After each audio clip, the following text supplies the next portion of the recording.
Mesmo nesse mundo material, a nossa missão é espiritual. Não se esqueça disso.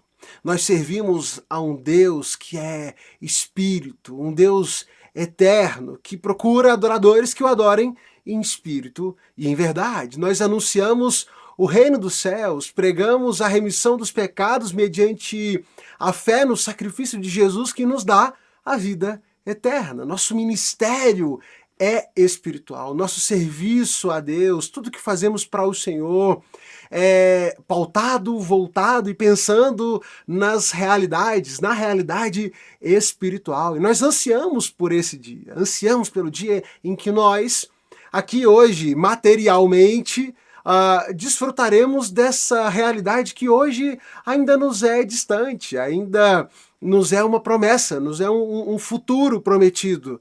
Mas aguardamos pelo dia em que essa que hoje é uma realidade espiritual se torne real para nós, acessível a nós. Costumamos, às vezes, usar a expressão para fazer oposição, né, entre o espiritual e o real, então o mundo real e o mundo espiritual.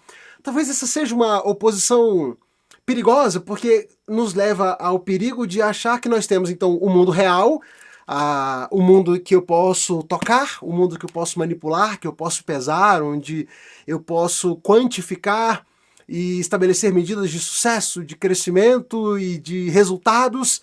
E eu tenho um mundo espiritual, que se ele não é real, então ele é irreal. Talvez por essa falsa oposição, essa falsa contradição, nós vivamos numa sociedade cada vez mais materialista, apegada e limitada ao material, aquilo que é palpável, mensurável, e que despreze cada vez mais o espiritual. Realidade essa que a palavra de Deus nos mostra ser a parte fundamental, inseparável da existência. O texto bíblico chega a nos dizer, por exemplo, que as nossas lutas não são contra carne ou sangue. Nós não lutamos contra inimigos materiais. Os nossos inimigos, a nossa luta, ela é espiritual. Ansiamos pelo dia em que esse reino dos céus se torne presente, se torne acessível a todos nós. Então, não dá para dissociar a nossa missão enquanto cristãos nesse mundo das realidades celestiais, da realidade espiritual. E isso é algo que eu e você jamais devemos nos esquecer. Porque quando nós nos esquecemos disso, o trabalho que fazemos aqui, o serviço que prestamos ao reino dos céus, acaba se transformando na mera execução de eventos, de tarefas. E eu tenho agendas, e eu tenho escalas, eu tenho metas a serem batidas, objetivos a serem cumpridos, e o serviço que deveríamos prestar tendo consciência plena dessa realidade espiritual, acaba se resumindo à realização de atos aqui, meramente materiais, materialistas. E a igreja se transforma num mero clube que reúne pessoas para ações pontuais, para ações sociais, de alcance, de cuidado, mas que corre um risco muito grande, cada vez maior, de se esquecer que tudo que fazemos, só fazemos porque fazemos pela capacitação do Espírito Santo de Deus. Realizamos a obra do Senhor aqui, aquilo que Ele nos dá a fazer, aquilo que Ele nos capacita a fazer. Não porque somos extremamente qualificados, não porque somos capazes, longe disso. Tudo que aqui vivemos nesse mundo material, experimentamos nesse mundo material, só o fazemos pela graça do nosso Deus. E o fazemos não a parte desse mundo espiritual, mas crendo que ainda que não o vejamos a todo tempo, ele é real. E faz parte da existência, faz parte da nossa existência e deve ser parte importante da nossa ação ministerial. Por isso, nunca se esqueça. E eu volto para a frase de abertura. Mesmo nesse mundo material, vivemos uma realidade espiritual e servimos ao Senhor nos lembrando disso. Nosso ministério é espiritual, mesmo aqui, nesse mundo material. E a nossa leitura de hoje me trouxe para essa reflexão. Hoje nós lemos o capítulo 17 do Evangelho de Mateus. Nós temos alguns episódios narrados aqui. A metade final desse capítulo vai estar menos aplicada a essa reflexão que eu quero trazer para a gente, mas nós temos ali do verso 22 e verso 23, mais uma vez, Jesus voltando a tratar com seus discípulos sobre o seu sacrifício, sobre o fato que ele seria morto, mas que ele ressuscitaria no terceiro dia, os discípulos se enchendo de tristeza por esse relato. Do verso 24 até o final do capítulo, no verso 27, nós temos o relato do episódio em que os coletores, cobradores de impostos do templo abordam Pedro, perguntando a ele sobre o pagamento dos impostos do templo, se o mestre dele não pagaria os impostos. Esse episódio, então, marcante, certamente, em que Jesus diz a Pedro para que ele vá, para que ele lance um anzol, pegue um peixe, e ele encontraria dentro desse peixe uma moeda que ele usaria para pagar o imposto referente a Jesus e referente a Pedro. Então, nós temos esse relato aqui também nesse capítulo 17. Mas o capítulo 17 começa nos dizendo o seguinte, que 6 dias depois desse episódio envolvendo a declaração da fé de Pedro, enfim, 6 dias depois desse acontecimento, Jesus levou consigo Pedro e Tiago e João, os dois irmãos, até um monte alto. Então Jesus subiu um monte e levou com ele Pedro, Tiago e João. Enquanto eles observavam, a aparência de Jesus foi transformada, de modo tal que o rosto de Jesus brilhava como o sol, as suas roupas se tornaram brancas como a luz, e de repente apareceram ali Moisés e Elias. Temos aqui o episódio da transfiguração. Os discípulos olham e veem Jesus ali transfigurado, Moisés e Elias ali conversando com Jesus. E diante daquele momento, e impressionados com aquele momento, Pedro diz, Senhor, é maravilhoso estarmos aqui. Deixe que eu faça 3 tendas, eu vou fazer aqui 3 tendas, uma será sua, uma de Moisés e outra de Elias, vamos viver esse momento, aproveitar esse momento. O Senhor, enquanto Pedro ainda falava, diz o texto que uma nuvem brilhante os cobriu, e uma voz que vinha das nuvens disse, esse é o meu filho amado, que me dá grande alegria. Ouçam. E aqui nós temos mais um episódio onde essa divindade de Jesus é reforçada, é ressaltada para os discípulos. O Senhor mais uma vez faz questão de deixar claro, ó, esse é o meu filho, ouçam o que ele tem para dizer. Está muito associado com a nossa reflexão de ontem. Então, ouçam, ele não é qualquer um, ouçam o que ele tem para dizer. Os discípulos ficaram aterrorizados com aquilo, caíram com o rosto em terra. Logo Jesus veio ao encontro dos discípulos, falou para que eles se levantassem, mas disse, olha, não, nós vamos, não tenham medo. E quando eles levantaram os olhos, eles viram, estavam ali apenas diante de Jesus, e Jesus então os orienta para que eles descessem o monte. Enquanto eles desceram o monte, os discípulos fazem ali uma pergunta sobre a questão de Elias. Mestre, os mestres da lei dizem que antes do Messias vir, seria necessário que Elias viesse, e talvez eles estejam ali um tanto confusos, porque eles estão diante do Messias, mas e Elias? Elias não voltou? Cadê o Elias? Elias não tinha que vir.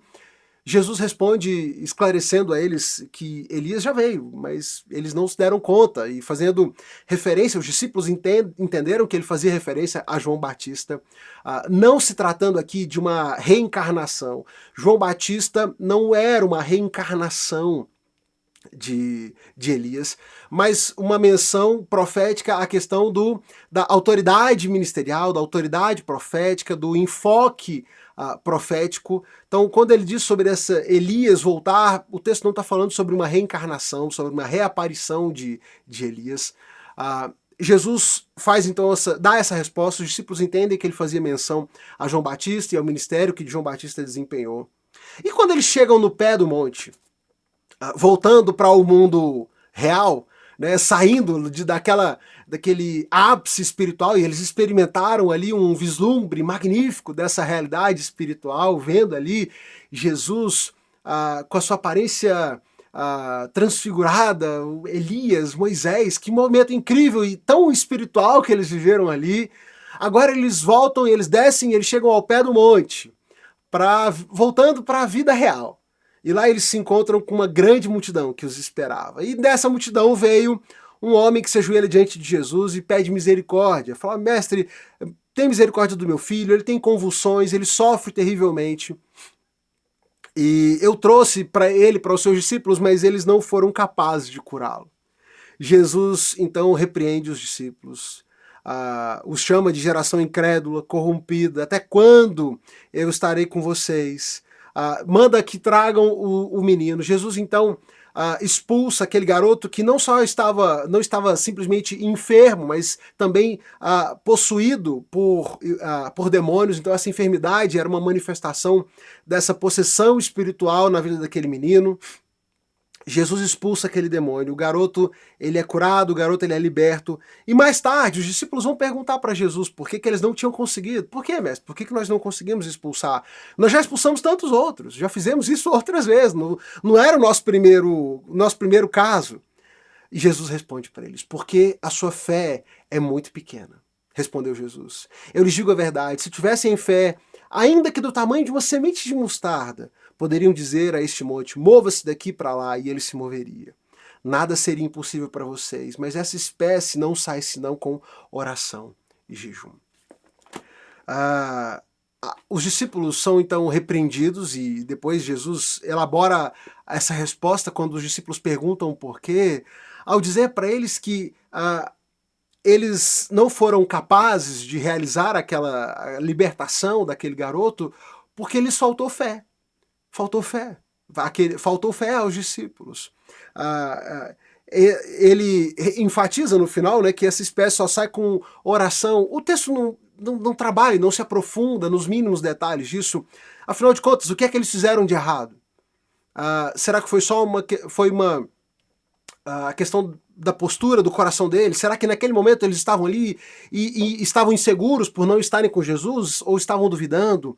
Ou será que talvez estivessem tão confiantes nas suas habilidades que se esqueceram de que só eram capazes de fazer aquilo debaixo da autoridade de Jesus e talvez tenham tentado fazer aquilo sem se apegar à oração e à busca do poder de Jesus para realizar aquele feito? Talvez o excesso de confiança tenha tomado conta deles. Enfim, podemos elocubrar, podemos tentar imaginar aqui as minúcias de como isso aconteceu. Mas o que está explícito, claro no texto, é que faltou aos discípulos fé, faltou a eles oração. Talvez tenha faltado a eles essa dimensão de que, mesmo no mundo real, mesmo no mundo material, mesmo ali no pé do monte, cercado de gente, cercado de demandas, de enfermidades, ali onde eles estavam desempenhando o ministério real, ali também era manifestação dessa realidade, desse mundo espiritual. O que faltou para eles não foram as frases certas, não foi o jargão ideal, não é porque eles não perguntaram o nome do demônio. Você entrevistou o demônio antes, você mandou ele botar a mão para trás, você disse que estava amarrado em nome de Jesus. Não é essa a repreensão de Jesus. Não faltou técnica, não faltou palavra certa, faltou fé, faltou oração. Talvez tenha faltado o discernimento espiritual daquele momento. Talvez por estarem confiantes demais e não dependerem de Deus ou não buscarem oração, ou talvez por estarem duvidosos demais. O fato é que lhes falta fé, lhes falta oração. E quando isso falta, o ministério, mesmo esse ministério material, também não é realizado, também não alcança o seu propósito. Algo que eles tinham feito tantas vezes, agora não foram capazes de realizar, porque lhes faltou fé. E é muito interessante esse contraste, onde os Pedro, Tiago e João estavam com Jesus e vivem esse ápice dessa manifestação espiritual, querem ali ficar, querem viver, mas aquele momento é breve, aquele momento é apenas um vislumbre rápido, porque o objetivo daquele momento não era que os discípulos ficassem lá, era um momento rápido de esperança, de manifestação, para que o Senhor reforçasse no coração dos discípulos a convicção de quem Jesus era, de que ele era o Filho de Deus, acreditassem, ouvissem o que ele tinha para dizer, sejam obedientes a ele, ouçam o que ele tem para dizer para vocês. Agora voltem para o mundo real, voltem para os desafios, voltem para o ministério que vocês têm para realizar. Mas também ao chegarem lá, eles veem a dificuldade dos outros discípulos que ali ficaram e que por falta de fé, por falta de oração, não foram capazes de realizar esse ministério. Vivemos, sim, nesse mundo material, Nesse mundo que é palpável, que é mensurável. Você pode botar na balança, você pode contar a quantidade de pessoas, você pode estabelecer métricas e dizer sucesso é isso, fracasso é aquilo. Nós podemos, em alguma medida, trabalhar assim. Mas é importantíssimo, indispensável nos lembrar que tudo isso aqui só tem valor, só tem sentido se anunciamos essas verdades espirituais, se trabalhamos em prol desse reino dos céus, desse Deus eterno, que é espírito, que nos quer o adorando em espírito e em verdade. Percebe como não dá para dissociar o espiritual do material?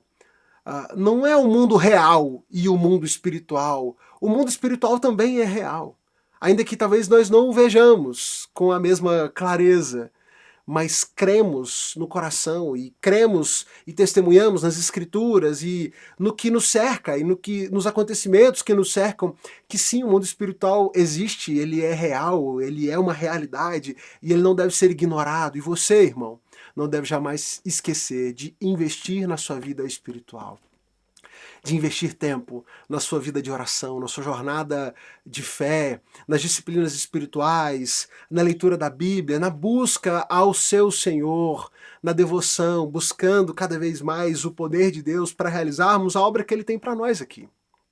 Que nunca nos esqueçamos que mesmo nesse mundo material, nossa missão é, sempre foi e sempre será espiritual. E é só com esse reconhecimento firme, pleno, que seremos capazes de fazer algo de fato relevante para esse reino dos céus.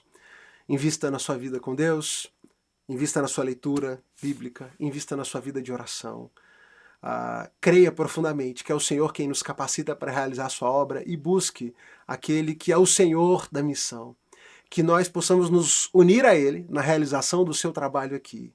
E não jamais nos deixarmos levar pelo espírito do nosso tempo, que tenta nos afastar de Jesus, nos afastar das prioridades do nosso Senhor, e tenta fazer com que a gente se confunda, achando que a vida aqui se limita às conquistas, às construções, aos prédios, aos ajuntamentos, aos grandes ajuntamentos de pessoas.